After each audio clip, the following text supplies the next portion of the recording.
جامی بھائی قاری صاحب نے 2 جگہ سے تلاوت کی ہے. پہلا سورہ بقرہ کا کچھ حصہ تلاوت کیا ہے. جی سورہ بقرہ کی ان آیات کے اندر اللہ رب العزت نے جو ہمیں تعلیمات دی ہیں، جی اس میں پہلی آیت تو وہی آپ کے موضوع کے مطابق تھی کہ صدقہ خیرات کرنے والوں کی شان اور ان کا مقام اور ان کا مرتبہ کیا ہوگا.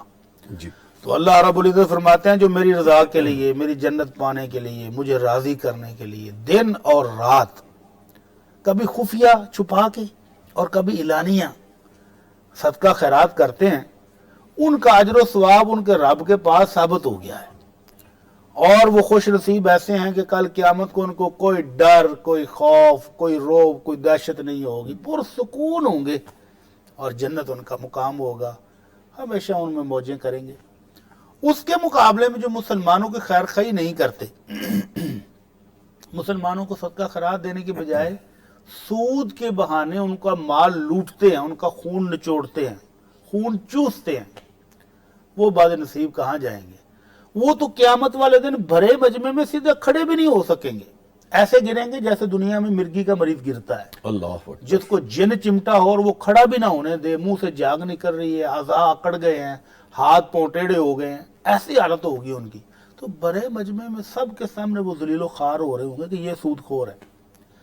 تو اللہ رب العزت فرماتے ہیں یہ ہوا کیوں ہے؟ کیونکہ وہ دنیا میں کہتے تھے تجارت بھی تو یہی ہے، پیسے دیتے ہیں، مال لے لیتے ہیں، تو ہم بھی پیسے دیتے ہیں، منافع لیتے ہیں. تو یہ سود خور جو ہے، انہوں نے اللہ کے مقابلے میں اس سود کو حلال کیا ہوا تھا. اللہ نے تجارت حلال کی تھی، انہوں نے سود کو حلال کر لیا. جی تو اللہ رب العزت فرماتے ہیں جس کو میری یہ نصیحت پہنچ گئی، میری تعلیمات ملنے کے بعد جس نے توبہ کر لی، تو اس کا معاملہ اللہ کے سپرد ہے، اس کو اللہ معاف کر دے گا. لیکن جس نے اس نصیحت کو سننے کے بعد بھی یہ کام جاری رکھا، تو اس کو تو وہ ہمیشہ ہمیشہ کے لیے جلنے کے لیے جہنم میں ڈال دے گا. تو اس کے بعد پھر کیا بچے گا؟ تو سود بہت کبھی حرکت ہے، مسلمانوں کا خون چوسنا، نچوڑنا بہت بڑا جرم ہے.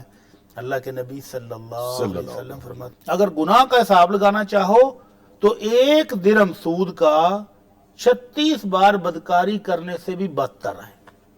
اللہ تو اکبر. اس لیے سود حرام ہے، تجارت حلال ہے، اور صدقہ خیرات کرنے والے اللہ کی راہ میں دن اور رات خفیہ اور اعلانیہ، وہ اللہ کے ہاں درجات پالیں گے، جنت پالیں گے.